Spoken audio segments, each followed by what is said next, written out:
សួស្តីលោកអ្នកនាងមានអ្នកស្ដាប់នឹងទស្សនាជាទីមេត្រីខ្ញុំបាទហាសានសូមជម្រាបសួរពីរដ្ឋធានី Washington សហរដ្ឋអាមេរិកយើងសូមស្វាគមន៍លោកអ្នកនាងមកកាន់កម្មវិធីផ្សាយរបស់សារព័ត៌មាន The Cambodia Daily ដែលផ្សាយតាមបណ្ដាញសង្គម Facebook YouTube និងនៅលើគេហទំព័រជាភាសាខ្មែរសម្រាប់យប់ថ្ងៃប្រហោះទី7ខែវិច្ឆិកា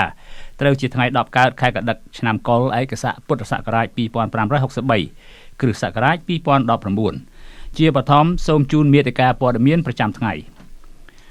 រដ្ឋាភិបាលម៉ាឡេស៊ីបានដោះលែងអ្នកស្រីមូសុកហួរនិងសកម្មជន2នាក់ទៀតរដ្ឋាភិបាលប្រទេសស៊ីបឬ Cyprus បានសម្រេចដកសេចក្ដីពីបរទេសចំនួនជិត30នាក់រួមទាំងជនជាតិកម្ពុជា8នាក់ផងសាលាអូតូសម្រេចដោះលែងលោកថោងសារ៉ាត់និងបពុះ3នាក់ទៀតឲ្យនៅក្រៅឃុំបណ្ដោះអាសន្ន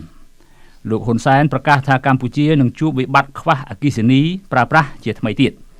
អ្នកទស្សនយោបាយម្នាក់នៅម៉ាឡេស៊ីនឹងក្លាយជានាយករដ្ឋមន្ត្រីរួមនឹងព័ត៌មានផ្សេងៗមួយចំនួនទៀតតទៅនេះខ្ញុំបាទហាសានសូមជូនព័ត៌មានពិស្ដារហូតមកទល់ពេលនេះអាជ្ញាធរម៉ាឡេស៊ីបានដោះលែងអ្នកស្រីមូសុកហួរនិងអនុញ្ញាតឲ្យចូលទឹកដីម៉ាឡេស៊ីបានធម្មតាចំណែកសកម្មជនបកប្រឆាំង2នាក់ទៀតក៏ត្រូវបានដោះលែងនិងអនុញ្ញាតឲ្យចូលទឹកដីប្រទេសម៉ាឡេស៊ីតាមធម្មតាដែរ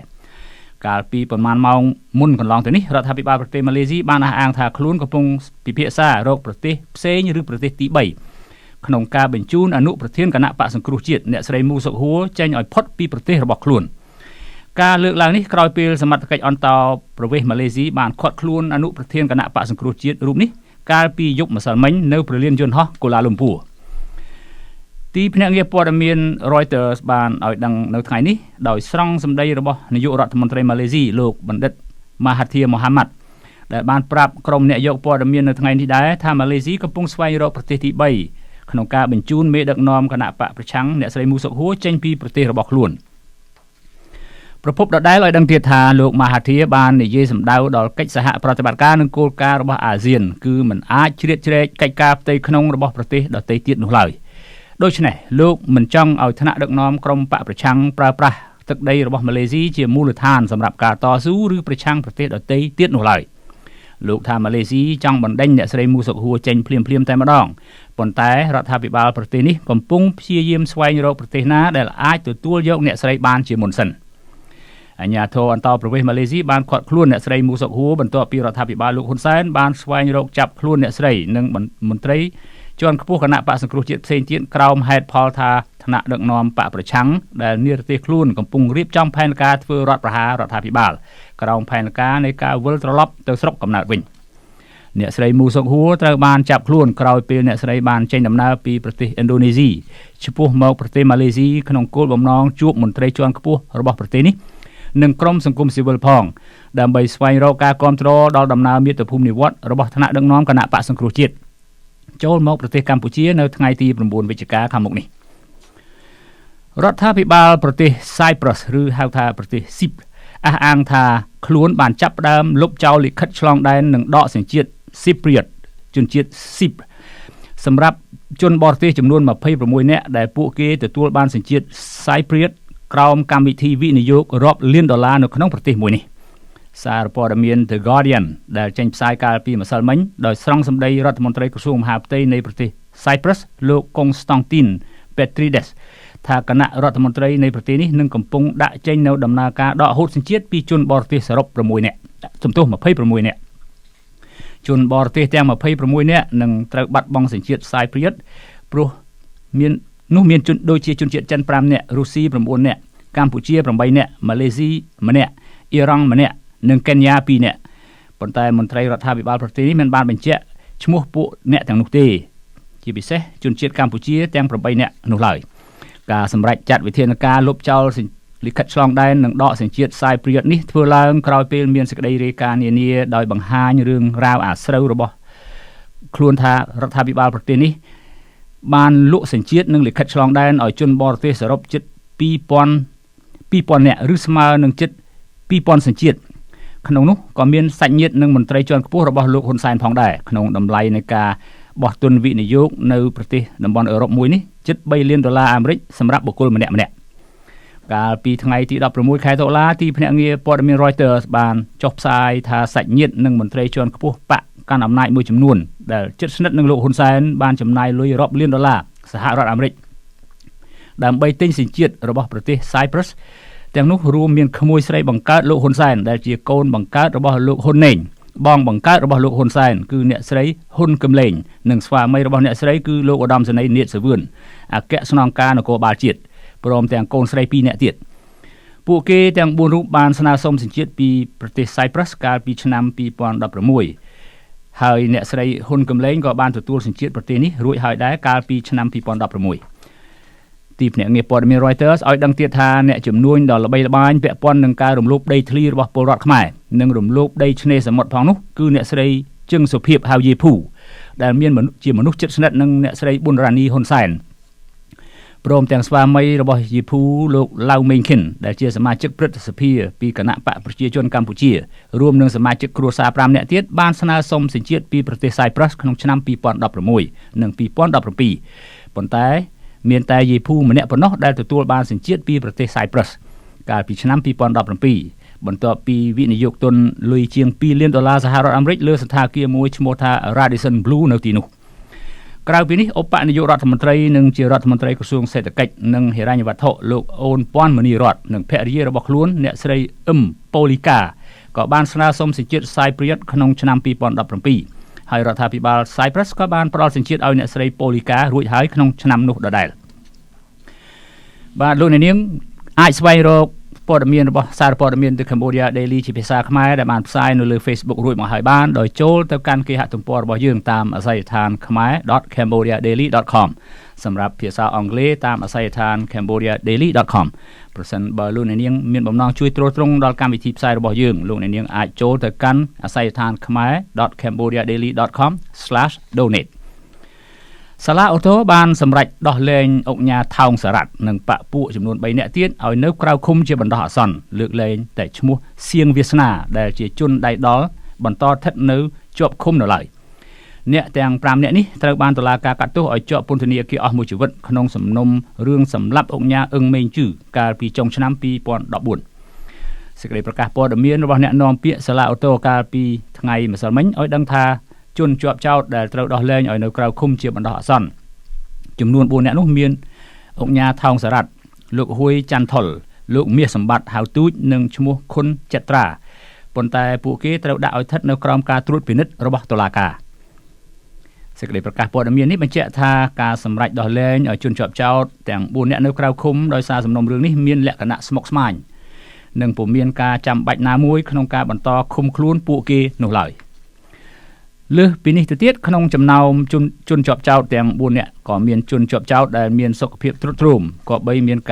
ភាពងាយស្រួលក្នុងការថែទាំព្យាបាលជំងឺហើយពេទ្យជំនាញឯកទេសផងដែរកាលពីថ្ងៃទី26ខែមីនាឆ្នាំ2019នេះលោកថោងសារ៉ាត់និងបកពួកចំនួន4នាក់ត្រូវបានសាលាដំបងរាជធានីភ្នំពេញប្រកាសសាលក្រមផ្ដន្ទាទោសដាក់ពន្ធនាគារអស់មួយជីវិតពាក់ព័ន្ធនឹងករណីឃាតកម្មសម្លាប់អង្គការអឹងមេងជឺដែលប្រព្រឹត្តទៅកាលពីថ្ងៃទី22ខែវិច្ឆិកាឆ្នាំ2014នៅកណ្ដាលរាជធានីភ្នំពេញពួកគេទាំង5នាក់នេះត្រូវបានតុលាការចោទប្រកាន់ពីបទផ្ដើមគំនិតក្នុងអំពើឃាតកម្មគិតទុកជាមុននិងបទសំគំនិតក្នុងអំពើឃាតកម្មគិតទុកជាមុន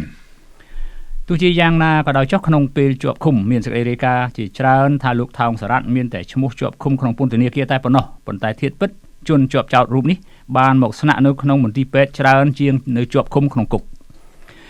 ការដោះលែងលោកថោងសារ៉ាត់និងបកពួកឲ្យនៅក្រៅឃុំពេលនេះត្រូវបានសាធារណជនរិះគន់ថាសំណុំរឿងឃាតកម្មសម្រាប់មនុស្សបែរជាតុលាការអនុញ្ញាតឲ្យនៅក្រៅឃុំបានប៉ុន្តែសម្រាប់សំណុំរឿងសកម្មជនដីធ្លីសកម្មជនបរិស្ថានឬសកម្មជនរិះគន់រដ្ឋាភិបាល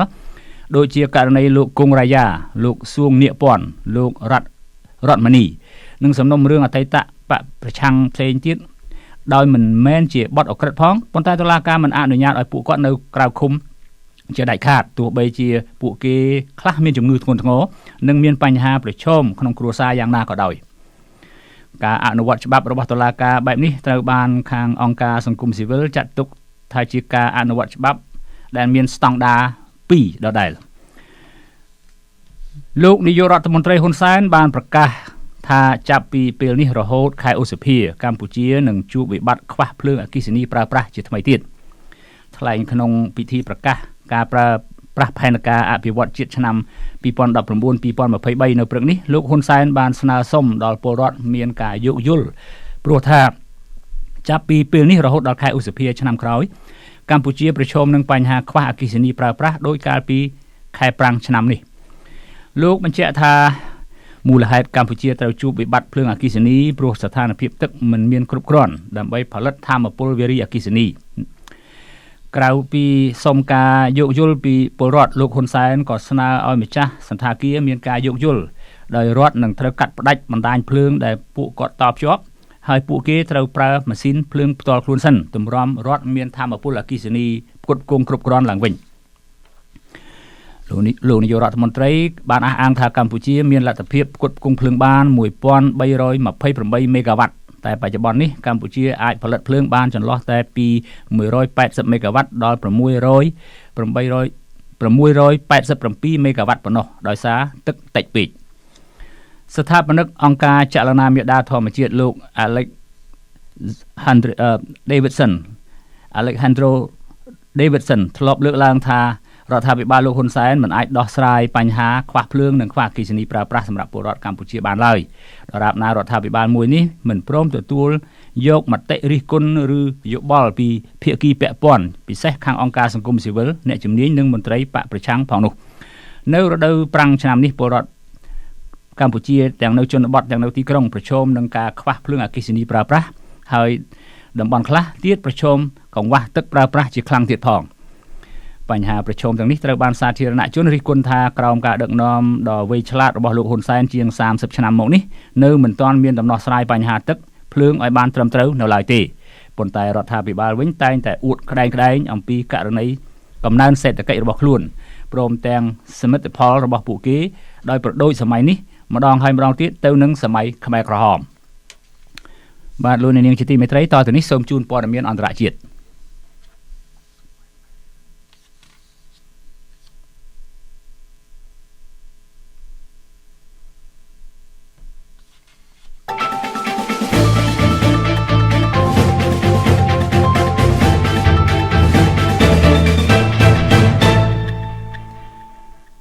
លោកម៉ាហាធីមូហាម៉ាត់នាយករដ្ឋមន្ត្រីប្រទេសម៉ាឡេស៊ីបានអះអាងជាថ្មីម្ដងទៀតថាលោកនឹងផ្ទេរតំណែងនាយករដ្ឋមន្ត្រីជូនទៅអតីតមេបកប្រឆាំងឈ្មោះអាន់វ៉ាអ៊ីប្រាហ៊ីមតាមការសន្យារបស់លោកដែលបានធ្វើឡើងអំឡុងពេលលោកឃោសនាបោះឆ្នោតសភាកាលពីខែឧសភាឆ្នាំ2018លោកអាន់វ៉ាអ៊ីប្រាហ៊ីមធ្លាប់ជាប់ពន្ធនាគារចំនួន2ដងមកហើយដែលម្ដងមានរយៈកាល5ឆ្នាំចុងក្រោយលោកអាន់វ៉ាត្រូវកាត់ឲ្យជាប់ទោសម្ដងទៀតក្នុងសំណុំរឿងដដែលគឺការស្រឡាញ់ភេទដូចគ្នាកាលលោកជារដ្ឋមន្ត្រីក្រសួងសេដ្ឋកិច្ចលោកជាប់ទោសដោយករណីនេះគឺឆ្នាំ2013និងដល់ឆ្នាំ2018បើដូចនេះមែនគឺលោកអាន់វ៉ានឹងក្លាយជានាយករដ្ឋមន្ត្រីថ្មីនៃប្រទេសម៉ាឡេស៊ីដែលជាអ្នកទោសនយោបាយសម័យលោក Najib Razak ដែលកំពុងជាប់ចោទក្រោមបទចោទ21ករណីក្នុងនោះមានទាំងអំពើពុករលួយនិងបំពានអំណាចរដ្ឋឋានៈលោកជានាយករដ្ឋមន្ត្រីសារព័ត៌មានម៉ាឡេស៊ី The Star Online បានចុះផ្សាយថាលោកម៉ាហាធីបានបញ្ជាក់ដោយនេះបន្ទាប់ពីលោកបានវិលត្រឡប់ពីកិច្ចប្រជុំកំពូលអាស៊ាននៅទីក្រុងបាងកក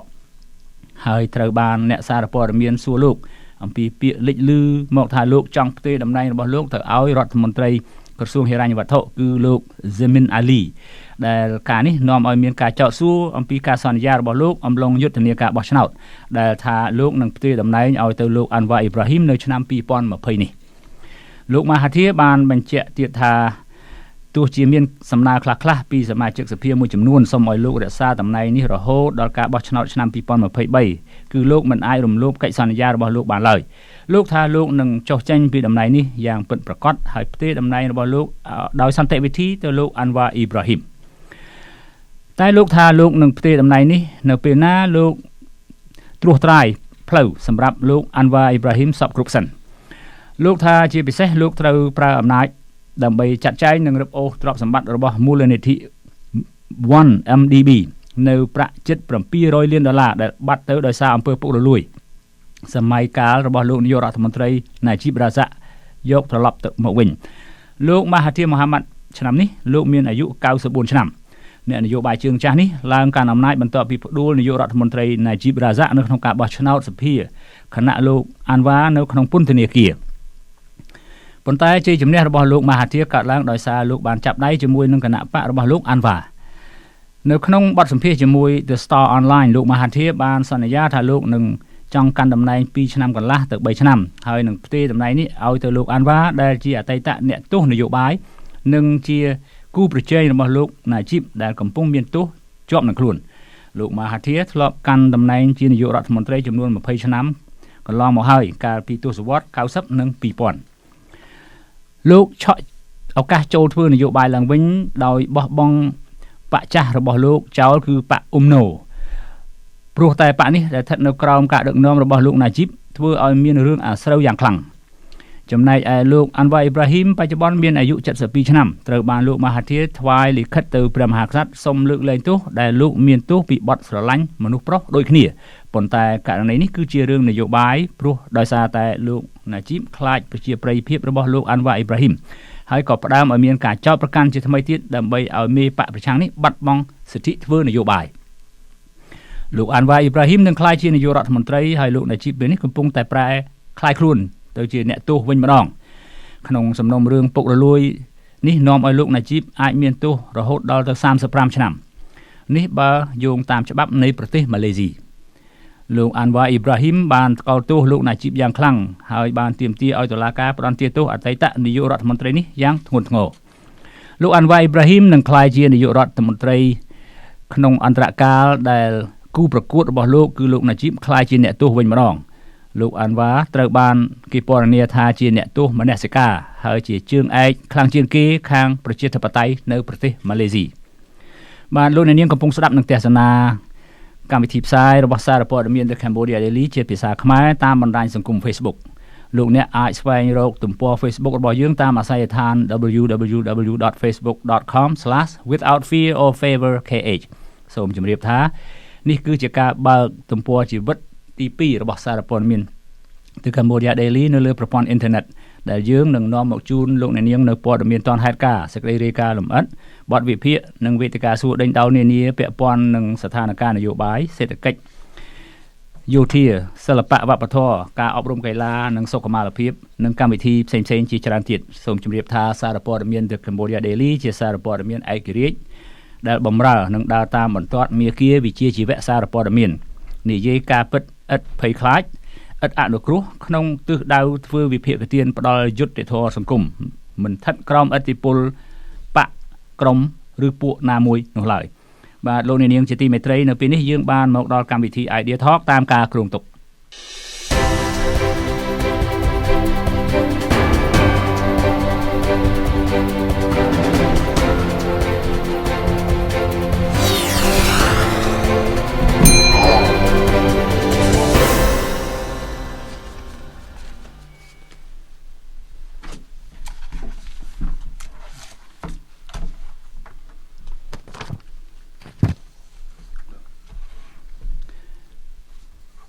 បាទលោកអ្នកនាងជាទីមេត្រីយើងខ្ញុំសូមស្វាគមន៍លោកអ្នកនាងមកកាន់កម្មវិធី Idea Talk របស់សារព័ត៌មាន The Cambodia Daily នារាត្រីនេះដែលវាគ្មិនរបស់យើងគឺលោកមេធាវី Mark Morstein ជាមេធាវីក្រុមហ៊ុន Office Kerman ក្នុងរដ្ឋ Virginia សហរដ្ឋអាមេរិកយើងនឹងពិភាក្សាលើប្រធានបទថាតើច្បាប់អន្តរជាតិណាខ្លះដែលអាចប្រើទៅលើរដ្ឋាភិបាលលោកហ៊ុនសែនប្រសិនបើមានការបង្ហូរឈាមនៅថ្ងៃទី9វិច្ឆិកាខាងផ្សាយនេះប្រសិនបើលោកអ្នកនាងមានសំណួរឬយោបល់សូមសរសេរនៅក្នុងប្រអប់ comment ខាងក្រោមនៃការផ្សាយរបស់យើងតាមអាស័យដ្ឋាន www.facebook.com/withoutfearorfavorkh ខ្ញុំសូមជម្រាបសួរលោកមេធាវី Mark Morstein. Good morning to you. Good morning. Mark Morstein. Good morning. How are you? It's a pleasure to see you again and we thank you very much for coming to our studio today. Glad to be back. Just for our listeners and viewers, Attorney Mark Morstein, who specializes in various areas and on legal issues such as land use and land appropriation laws. He led a campaign to help the Khmer victims of land eviction in the sugar plantation in Cambodia, in southern province of Kokong and Kampong Speu by suing a British sugar importer, Tate and Lyle, in British High Court in 2012 and 2013. Well, at present, Cambodians overseas and inside Cambodia, Attorney Morstein, are anxious to welcome the opposition leader Sam Rainsy, the acting president of the Cambodian National Rescue Party, in short CNRP, who declared that he will return to his native land on November 9 by way of Thailand. Hundreds of thousands, if not millions of people are expected to greet him if he sets foot on the Khmer-Thai border. Hun Sen declared he will order the armed forces under his command to crush any movement by the opposition in an attempt, as he asserts, to overthrow his self-declared legitimate government. He has deployed armed security forces and placed them on standby, on alert, to confront the opposition that mobilizes the masses to accompany Mr. Sam Rainsy to Phnom Penh. Heavily armed forces are ready to execute commands from their superiors. My question now is that, and perhaps the question in the minds of many people, is that are there any international law mechanism or treaties in place to protect and hold Hun Sen directly responsible if he orders the murder of Cambodian civilians who accompany Mr. Sam Rainsy on November 9? I think the short answer is clearly yes. There are a number. The International Criminal Court, for example, has jurisdiction over crimes against humanity. I want to say something I think that's very important, because I think the history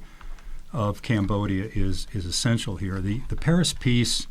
Accords of 1991 were established by not only the 5 permanent members of the United Nations, but a number of guarantors. And during that peace treaty, there was a requirement for fair and free elections. That was to become a part of the Cambodian constitution. Yeah. And that meant that political parties and the right to assembly were protected, and not only protected by the Cambodian government, but by the guarantors of the Paris peace agreements. The Cambodian constitution is very clear about the right of people to form political parties, and that includes the CNRP. There is a right to protest. There is a right to dissent. Those rights are not something that are should be controlled by the party in power. These are rights that adhere to every single person that's in Cambodia, that's a citizen of Cambodia. So the short answer is that because the law of Cambodia protects the CNRP, and because Sam Rainsy is a member and the leader, essentially the leader, opposition leader, he absolutely has the right to come back to his country. There's also a provision, by the way, in the Constitution itself that there's no compulsory exile of citizens. So the question is whether Sam Rainsy is under a compulsory exile or not. But he clearly chooses to come back. If he chooses to come back, he has the right to come back. In a fair and free election, there is always the assumption that there can be a winner in the election and a loser in the election. This is the normal way that there is a transition of power from the existing government to a new government. So, short answer is that you look at the local law first. Yeah. Under the local law, there is an absolute right of Sam Rainsy to come back into his country, to lead the CNRP, and to participate in an election. Now, under international law, under the the International Criminal Courts and Crimes Against Humanity, this goes back to the Rome Treaty of 2002. Yeah. In that treaty, there was the protection against oppression of political parties and people for exercising their rights as under the politics. So the answer is that it could be if the approach by Hun Sen against the CNRP, by Sam Rainsy, by Musa Kua, is in some way systematic. So the short answer is yes. The long answer is just what I went into. I'm sorry. That's all right. We love to hear from a legal definition. Last week, Sam Rainsy's counsel, Richard Rogers, who filed criminal charges against Hun Sen and his lieutenant for crimes against humanity before the International Criminal Court, ICC. He was interviewed on Radio Free Asia, saying, and I quote, "If Hun Sen's armed forces dare to shoot at and crack down on civilians who accompany the Supreme Court dissolved CNRP officials. It would be a crime tantamount to crimes against humanity. What is your view on this statement? I completely agree with him. I think there's no question about that. I don't believe that Hun Sen would be that audacious and take that type of risk in the international community. The international community, as it stands right now, is very suspicious of Hun Sen's actions because of his shutting down, essentially, of the CNRP. Yeah. If he then orders his troops to shoot at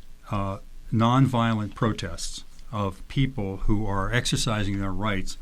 under Cambodian law, I think he could very easily face a criminal prosecution. Yeah.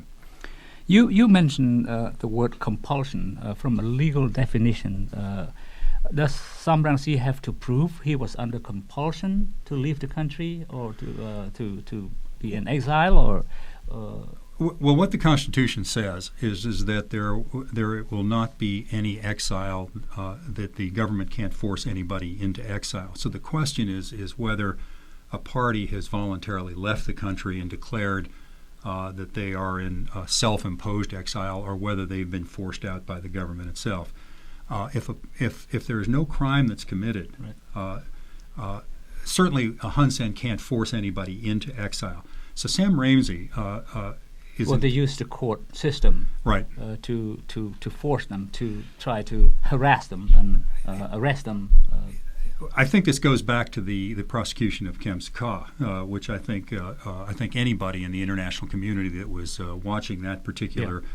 prosecution recognized that it was a completely made-up prosecution. If somebody's advocating as a candidate under a fair and free election for his particular party, which is entitled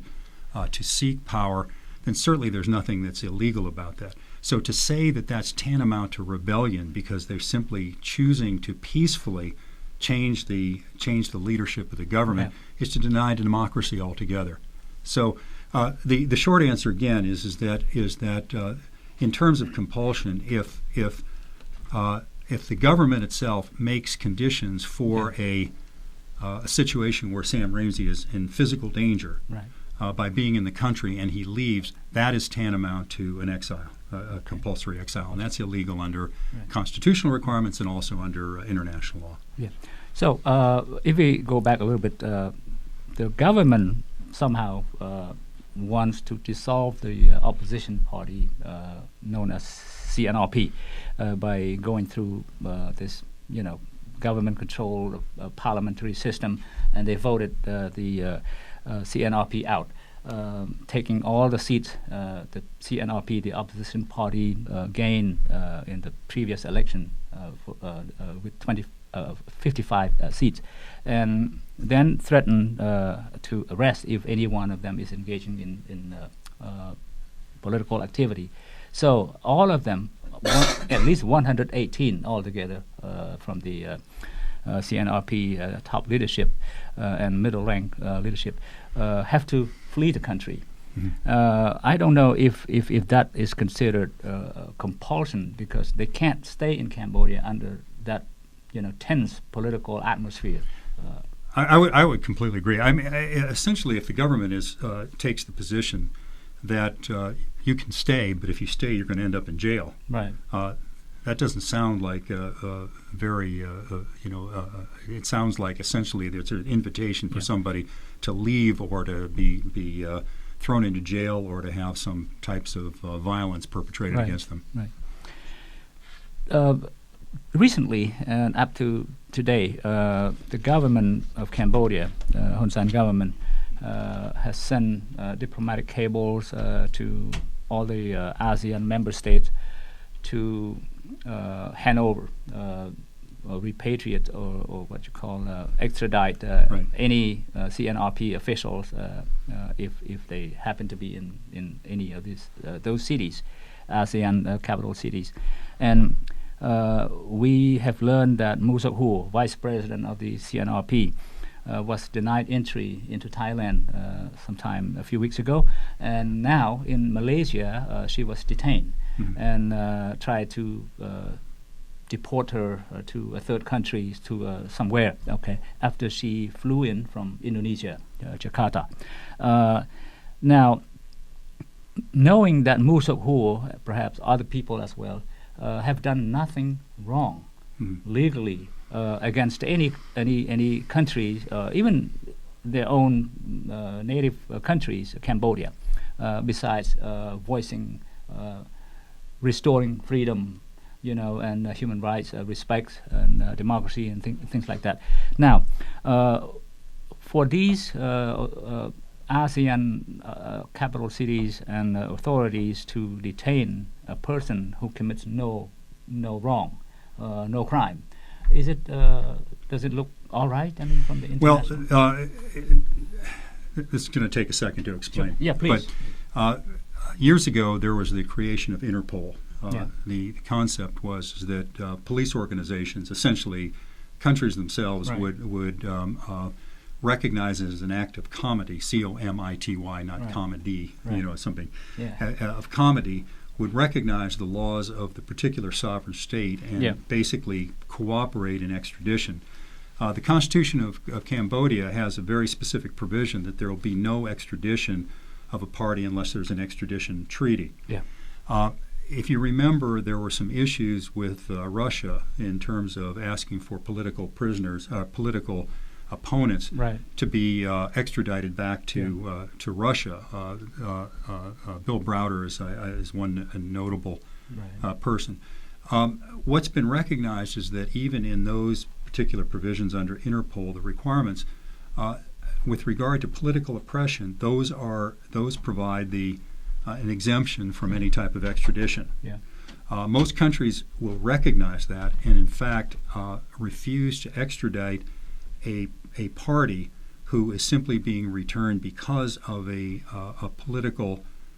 because of some political oppression. I think the case with Mu Sok Hu is very clear that this is totally political oppression. Yeah. And has nothing to do with any commitment of any Right. crime at all. Right. So I do believe that Malaysia has the right to refuse any type of extradition on that basis. Right. Now, speaking of Interpol, does Interpol take any cases presented by the government, regardless? No. It has to be like proven crime was committed, Well, there's a good bit of discretion. and the person kind of becomes fugitive, run away from the law. Right. But the purpose of Interpol was not for political crimes or political oppression, or it was done primarily for crimes, murder, rape, theft, financial crimes. Politics are the ones that Interpol was always concerned with. Yeah. So generally, the countries that have apprehended there's what's known as a red notice that's red sent notice. out. Yeah. And the country that receives the red notice, or any country that has the red notice, is supposed to be on the lookout. But those can be contested, and they usually are contested if they are political opponents. And no country has the obligation to extradite somebody to a host country if the primary purpose is for some type of political opposition. So the answer is no, they do not have the obligation. And simply because they get a red notice does not mean that they are automatically required to comply with that. Okay. Well, thank you for that explanation. I just want to apologize to our listeners and viewers a little bit that we speak in English instead of Khmer today. My Khmer is not very good. Right. ខ្ញុំសូមលោកអ្នកនាងមានអ្នកស្ដាប់នឹងទស្សនាកម្មវិធីមេតាអធិស្ឋានដោយសារថាពេលវេលាយើងខ្លីយើងមិនមានពេលនឹងបកប្រែជាភាសាខ្មែរក៏ប៉ុន្តែមានពេលខ្លះយើងត្រូវការអ្នកជំនាញខាងបរទេសមកជជែកអំពីច្បាប់ទម្លាប់ថាតើច្បាប់ត្រង់ណាខ្លះដែលអាចប្រើប្រាស់នៅលើឆាកអន្តរជាតិក្រៅពីច្បាប់ប្រទេសមួយបាទហើយយើងសូមអធិស្ឋានដោយយើងមិនមានពេលគ្រប់គ្រាន់បាទហើយជាការចាំបាច់ដែលយើងត្រូវការចែករំលែកបញ្ហាខ្មែរឲ្យបរទេសបានដឹងបានឮបានយល់ខ្លះផងបាទ My question next question. The Hun Sen government claims it has the right and authority to maintain law and order, peace and stability to sustain national development. It calls the opposition an outlawed group, a rebel group plotting to overthrow the government. It regards the opposition CNRP officials as convicts and fugitives wanted by Phnom Penh because they are banned from political activities after the party was dissolved in 2017. It also cites the opposition leader called the people of all walks of life to rise up against the government that doesn't serve the people's interest. Thus calling on the armed forces to mutiny, the masses to rise up, to demand their basic rights and freedoms, constitute high crimes and treason? Well, I think you're getting into an area now where in terms of local law, there is somewhat of a difference in terms of what's required. Peaceful protest is completely and totally allowed. It's guaranteed under the Constitution. Correct. Violent protest, danger, and so forth is not guaranteed under the Cambodian Constitution. So advocating for revolution itself could be considered to be a crime. However,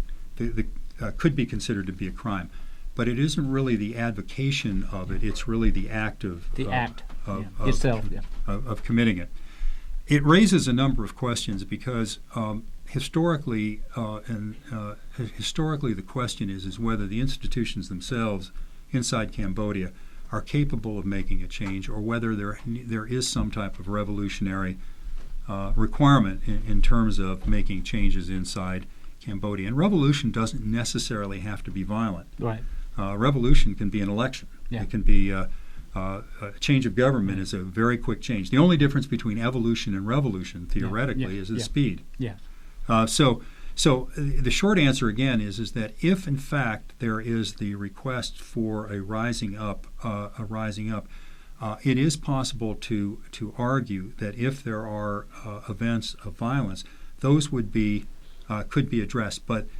the rest, I think, of Hun Sen's accusations with regard to a party being illegal, simply because they're exercising their rights, actually shows that it's illegal on the part of Hun Sen. Right. Yeah. Well, sometimes violence happens, and we have seen around the world. If we can't change the corrupt government in power by election, the people are fed up. Enough is enough, and they rise up. So how can we stop them? Well, it raises a good question, and this is something that I've been interested in,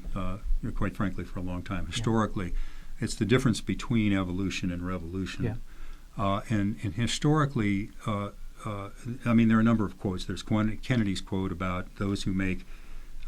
peaceful revolution impossible make violent revolution inevitable. Yeah.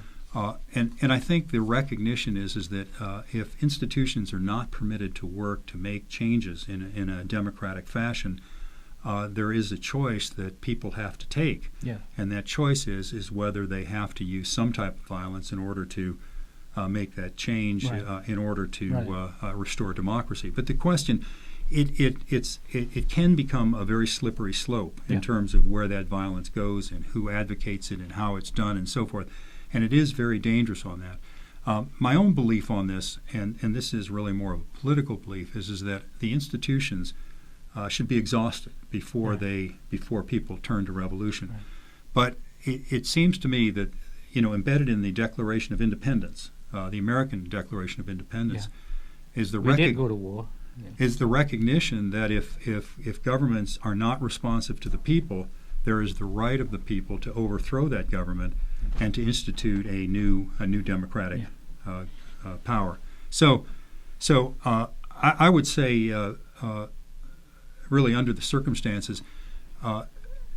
there has to be a view towards seeing whether what is going on in Cambodia right now is really an attempt to create a one-party system, an authoritarian system, and one that's unconstitutional. And quite frankly, the actions that Hun Sen has taken over the last 3 or 4 years, ever since the Kem Sika, is that he is really acting as a renegade in terms of his own constitution. Yeah. Well, we just got a breaking news that Thai Airways Airlines has refused Mr. Sam Rangsi, the opposition leader, to board on his way, even though he purchased the ticket. Can you tell us what is the international aviation law cover? Do you have any idea? Well, remember that the airlines themselves are generally private entities. And Yeah. I don't know whether Thai Airline, the Thai Airlines are government operated or whether they're under the operation of the government, but it becomes somewhat of foreign policy. Yeah. And it may be that what's happening is that Thailand is simply bowing to the request Yeah. of Cambodia. There's a certain amount of discretion in this as well. Obviously, if an airline refuses to allow somebody to board, it may be because of its own national interest, and there's a certain amount of respect in that in international law with regard to the sovereignty of that country. Yeah. Do I think it's right? No. But do I think that it's legal? I think it probably is. So Sam Rainsy may be able to file for some sort of compensation or Well, I don't know. I mean, if he's been promised a ticket and he has a ticket, and this brings it back down to a much more local level in terms of a claim. Obviously, if he has a ticket and Thai Airlines refuses to do it, he's certainly entitled to some damages for the cost of his ticket and so forth. Okay, then we have a change in the news we just got, and Thai Airways says Mr. Rainsy did not book the flight, so we don't know what to say. We'll find out later. Yeah. Now, I'd like to get back to our country here, the United States, Right. Our country. As one of donor countries, what can the U.S. do to mitigate the political tension in Cambodia? Well, it can do a lot if it chooses to do so. Yeah. But If Cambodia, it chooses to do so, yeah. I think that's really the issue. Yeah. Obviously, there's some bills that are going through Congress right now that that are encouraging the United States to step in and to review what's going on in those particular countries. You also have the ASEAN. We're a member. The United States is a member of the ASEAN group and has a certain amount of influence. But there's a lot of geopolitics that are now involved in that particular area. You have have China that's very, very active in terms of its protection of Cambodia. I believe that Cambodia is making a major mistake in terms of again putting all its eggs in the one basket of the Chinese. Yeah. But I'm not sure that Hun Sen has shown much wisdom so far, and I'm not really expecting that he's going to show much more in terms of his approach. There will be a day of reckoning, I believe, with regard to all of this, and I think I would strongly encourage the government of Cambodia to open up the government again to the CNRP, and I think the United States could certainly apply sanctions. They could certainly seek to have EU sanctions. EBA could be totally eliminated and so forth. And another question before we go. I've been frustrated all along. We've heard over and over what people here say that is certain situations in the world are not in America's best interest, and that we cannot police the world. But we also see America gets involved in other parts of the world. Can you say where America really stands in the world? And how can we hold our moral high ground if we talk about promoting democracy, respect for human rights, freedom, and the rule of law, but fail to do anything when oppression takes place, for example, in Cambodia? I think that's the major question right now. I think the issue under the Trump administration is really puts the focus on that. If the United States is taking a America First approach, which means the rest of the world be damned and we only care about what we're dealing with on a sort of realpolitik approach, the old Kissinger approach that says we don't really care what goes on the globe except as we need to create alliances and so forth. I think we have a problem. I think anything that affects our national interest directly. Correct. I think the issue has to be is the question of whether there is a balance between the sovereignty of a particular nation and the sort of the communal alliances and sovereignty that creates security and freedom throughout the world. There's a reason that we haven't had another world war, and that one of those has to do with the fact that we generated NATO. NATO created an alliance with the countries that were at war with each other about every 20 or 30 years for probably the last 300 years. And that eliminated that. And so a flashpoint was eliminated. Southeast Asia has been a flashpoint for years, and ASEAN has helped that to a large extent. There has to be that goal of recognizing that the law has to. There, as I've said before, there are two pieces to the law. One is the law, and the second one is the enforcement of the law. If there's no enforcement, the law doesn't mean anything. Doesn't mean anything. Okay, just one more question. From the Rome Statute of 2002, and I believe, I don't know if Cambodia is a signatory to that. It is. Now, it seems to us, to everybody, Cambodia doesn't care much about that. So it does, whatever it feels fit to do, and under the government of Hun Sen. Now, is there anything that the people, it seems to me that the government, the 9 other countries in ASEAN, the grouping, doesn't want to get involved, and they always talk about internal affairs of another country. They don't want to get involved. Okay. Now, what can the Cambodian people outside and inside the country do? Do they have any venue, or do they have any a way to seek justice? Well, it's a general question in terms of what's there. I think the land grabbing issue that I was involved in, I think, is a good example of things that can be done. There are implications of the law that apply not just to Cambodia but to other nations. For example, rubber trees, the rubber, or in the case of sugar, that where you have a product that leaves, or you have potential slavery, potential slavery in terms of fishing, or things of that nature, which have the effect. The main thing that generates other countries' involvement is whether there's a touch on their jurisdiction. In other words, is there an effect on the lands or the powers of another country, which really induces them to step in and take a look. There's a reason that the United Nations exists. There's action in the United Nations that can occur. There are courts that can turn some of this stuff into commercial law issues. There are human rights courts. There's the International Criminal Court. There are effects that you have with publicity. So there are a number of things, but it is not one size fits all. Right. It's something that has to be tailored to the issues that are taken up. But primarily, it has to be something that the Cambodian people undertake, whether inside Cambodia or outside. Yeah, we have seen, we have known that some Chinese companies are building casinos, hotels, sometimes wrongfully on some parcel of land. Right. Do you think the Cambodian people can bring a suit under international law somewhere to sue these companies, Chinese companies, or anyone's companies that violate Cambodian law or affect the livelihood, the environment of the people, local people? That would be something to look into. It's not out of the question. It could be. It depends on whether the Chinese companies violate Cambodian law, and it also depends on what courts have jurisdiction. Right. The general principle in international law is you always look to the local law and the enforcement of the